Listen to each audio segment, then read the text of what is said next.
no nombremos ninguna en especial, en donde el chisme se ha enraizado. ¿Por qué? Porque los pastores no le llaman la atención a nadie, al primero que suelta la... que aprovechan eso para sacarle jugo o para tomar ventaja con respecto a algunas personas. ¿Verdad? O si por ejemplo el pastor ve que algún hermano de la iglesia toma ventaja de otro y no le llama la atención, sino que antes lo defiende. Voy a nombrar un caso especial, no debiera hacerlo, pero es que hay que ser específico. Por ejemplo, Jimmy Águila. Si a él lo confrontan desde el principio y el pastor no le solapa las cosas que él hace, pues entonces él se hubiera tomado un poco más en serio y sería más responsable. Pero como el pastor le cubre todo, entonces él sigue haciendo sus balandronadas por fuera, ¿ya? Y sigue tumbando a las personas, sigue haciendo mal los trabajos. Y muchas personas no se van de las iglesias porque están cómodas con lo que está pasando. Claro. Sí, porque allá no me dicen nada. Claro, porque no le toca en su punto débil. Y no, pero entre los ojos de Dios, ¿quién puede engañar a Dios? Claro. Entonces, mire, la Iglesia Católica nos enseñó que había pecado venial y pecado ¿qué? Mortal. Sí. ¿Cierto? O sea que había unos pecadillos que podían pasar y otros pecados que sí eran pecados mortales. Pero para ellos, por ejemplo, no nombran nunca pecados mortales como los que ellos mismos cometen en la iglesia. Tanto que hay una cantidad de curas que dicen que es más pecado abortar un niño que violarlo. ¿What? Sí. Yo creo que viene siendo lo mismo. El obispo de Tuxtla salió con eso. ¿Ya? Entonces, en la Biblia, todos los pecados, ¿qué significan? ¿Vida o muerte? Muerte. Obviar lo que manda la palabra de Dios significa muerte.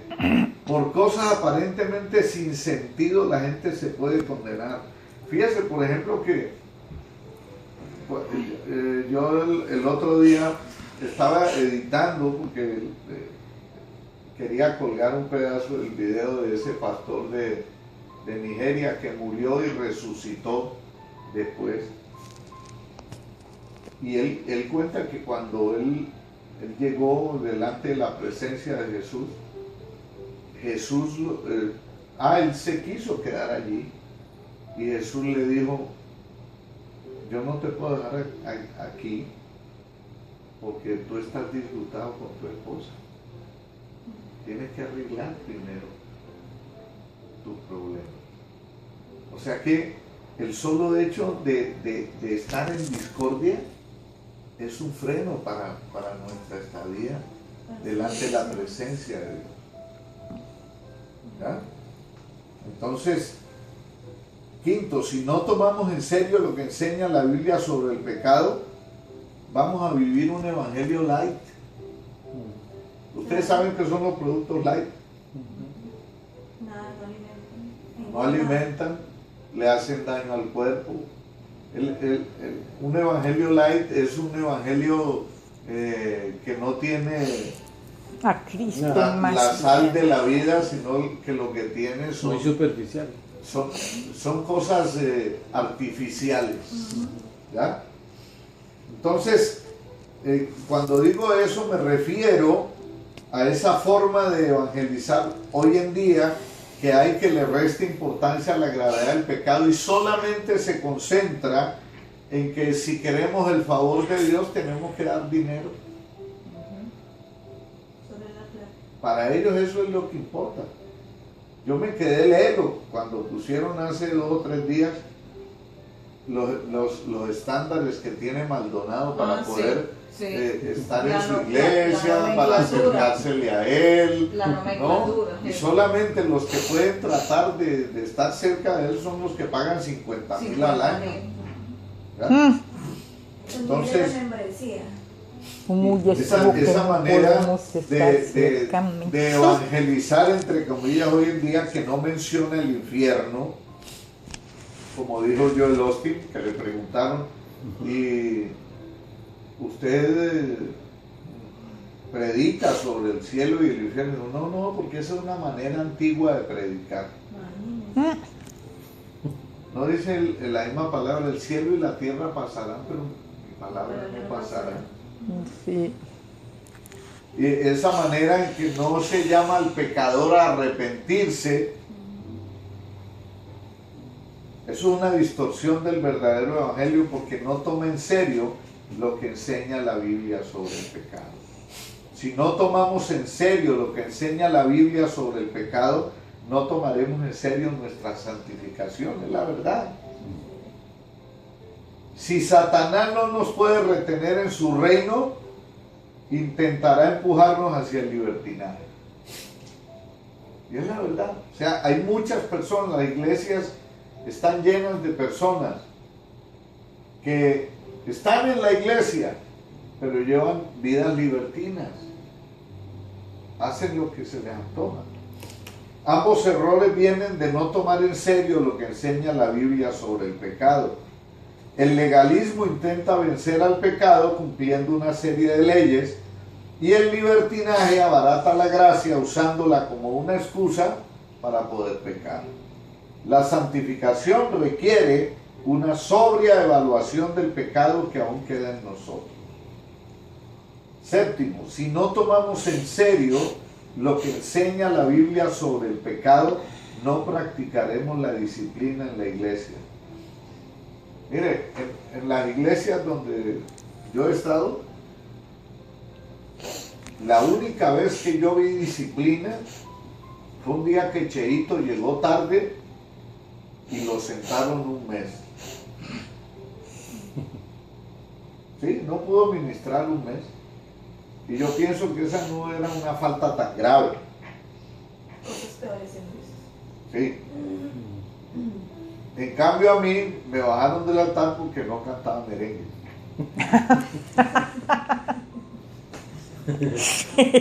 Ok. Vea pues, menos mal.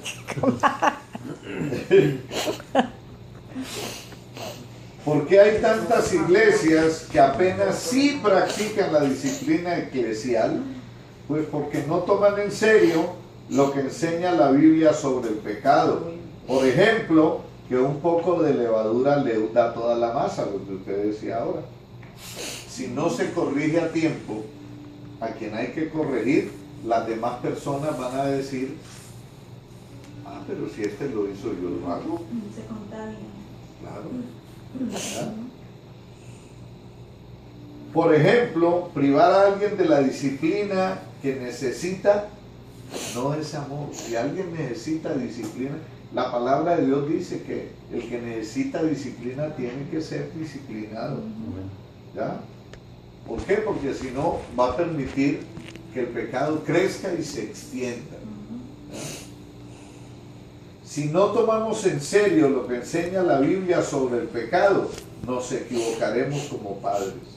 Los que somos padres sabemos que nuestros hijos son pecadores, ¿verdad? Lo sabemos por la Biblia, lo sabemos por experiencia, pero aún sabiéndolo lo olvidamos y tratamos a nuestros niños como si fueran angelitos y no como si fueran pequeños pecadores. Si tomamos en serio lo que enseña la Biblia sobre el pecado, daremos a nuestros hijos la enseñanza, las advertencias, la corrección y el evangelio que tanto necesitan. Si mi hijo hace cosas incorrectas, debo corregirlo. No puedo pensar que si lo corrijo voy a traumatizarlo, pues me haré cómplice de su pecado. Si mi hijo se masturba, peca. Si es rebelde, peca. Si es desconsiderado con papá y mamá, peca. Eso no puedo taparlo. ¿Engañaré a Dios? ¿Qué le diré a Dios cuando me llame a cuentas? Que lo hice por amor. 9. Si no tomamos en serio lo que enseña la Biblia sobre el pecado, confiaremos en ideologías humanas. Mire, en estos días me dio risa de ver un pastor que me pidió amistad y entre sus cosas que él apunta ahí como de presentación. Decía, pastor psicólogo cristiano. Eso que está dando ahora. ¿Ya? Ah, está bueno. Entonces dije yo, pero yo no puedo caminar en dos aguas. ¿Por qué? Porque la psicología está vista como una religión. Yo no puedo estar en dos religiones al mismo tiempo. Es una forma de mirar Claro, el yo de la persona. Claro, es que todo lo que tenga que ver con tratamiento del alma es una religión. ¿Ya? ¿Por qué no funcionaron ni el comunismo ni el capitalismo? Ambos están basados en una antropología demasiado optimista. No toman en serio lo que enseña la Biblia sobre el pecado.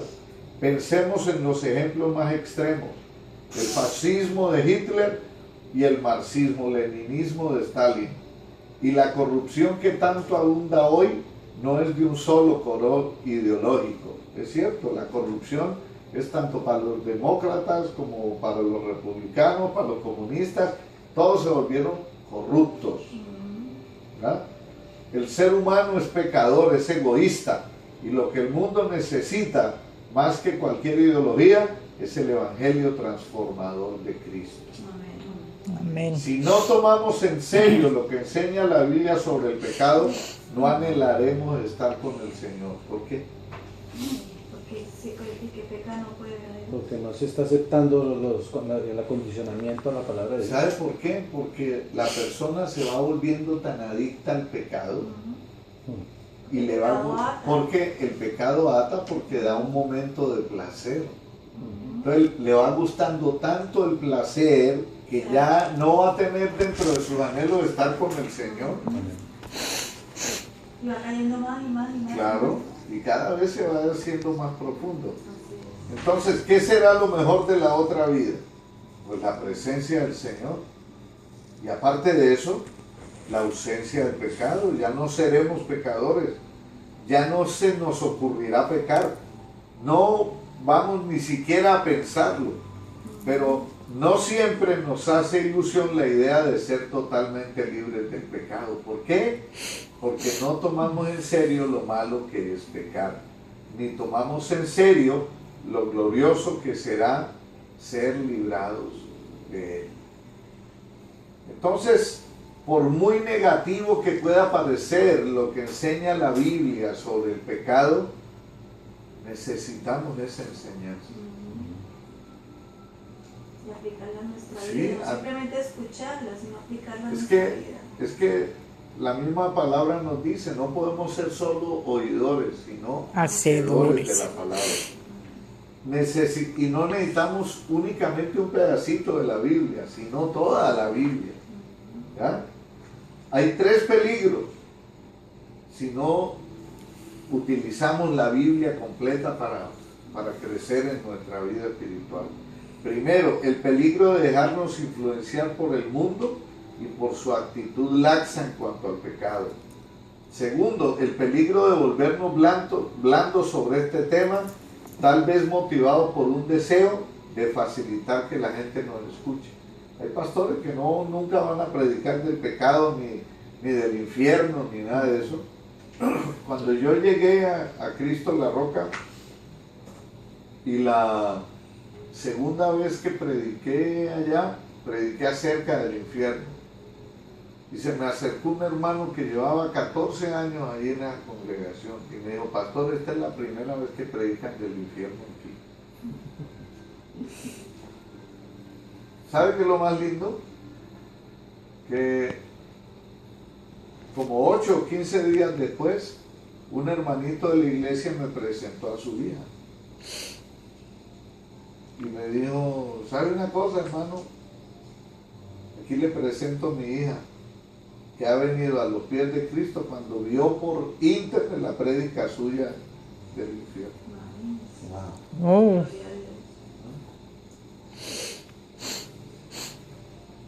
Y tercer punto, si nosotros no tomamos en serio la enseñanza de la Biblia sobre el pecado, nos podemos convertir en esquizofrénicos teológicos. ¿Sabe cómo hace el esquizofrénico? El esquizofrénico agarra algo para hacer y se le mete en la cabeza y lo hace 100, 200, 300 veces, y si alguien lo quiere sacar de ese estado se vuelve violento. Entonces, usted no ha visto la cantidad de personas que en las iglesias el pastor puede predicar basura y todo. ¡Amén! Aleluya. ¡Aleluya! Y todos, sí señor, sí, aleluya. Yo me acuerdo que estaba viendo la prédica de Maldonado echándonos maldiciones a todos los que lo desenmascaramos, y todo el mundo, amén, sí, aleluya. Y yo decía, la gente está feliz viendo que cuando Jesús antes predicó de que si te dan una mejilla pon la otra, ¿no? Y este está lanzando maldiciones porque tiene un orgullo de que él tiene autoridad apostólica, ¿no? Que se la vendieron por unos 1.500 o $2.000, que es lo que vale el cartón de apóstol. El último que sé que compraron costó 3.500, dos. ¿Sí? Sí, $7.000. Imagínense. ¿Qué compraron? Un ¿Autoridad? un diploma apostólico. Yo lo hubiera hecho por $500. Yo aquí tengo cómo imprimirlo.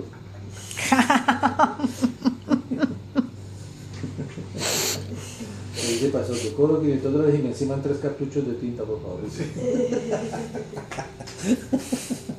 Me dan 3 cartuchos de tinta porque voy a necesitar para más, que la fila es larga. Ese parece un negocio. Sí. Ay, ¿por qué no lo hacemos? Ustedes consiguen los clientes, ustedes No, yo no me meto en cosas turbias. Exacto. Oiga, esta mañana el hermano Carlos Alaria escribió una cosa que me gustó tanto. Dice, quiero hacerles partícipes de mis 2 títulos. Siervo y discípulo. Sí, siervo y discípulo de Cristo. Dice, no quiero que nadie me vaya a decir ni apóstol, ni profeta, ni ministro, ni nada de esto, ni de lo otro. Y esa es la verdad. Sí. No hay otro. Para servirle al Hay otro Señor término. no necesitamos título. No hay no tanto término, sí, claro. Pero hay gente que si no le ponen el título, en estos días cogí, le mandé un poquito, porque en oración el Señor me puso a que lo hiciera y tenía que hacerlo ese día.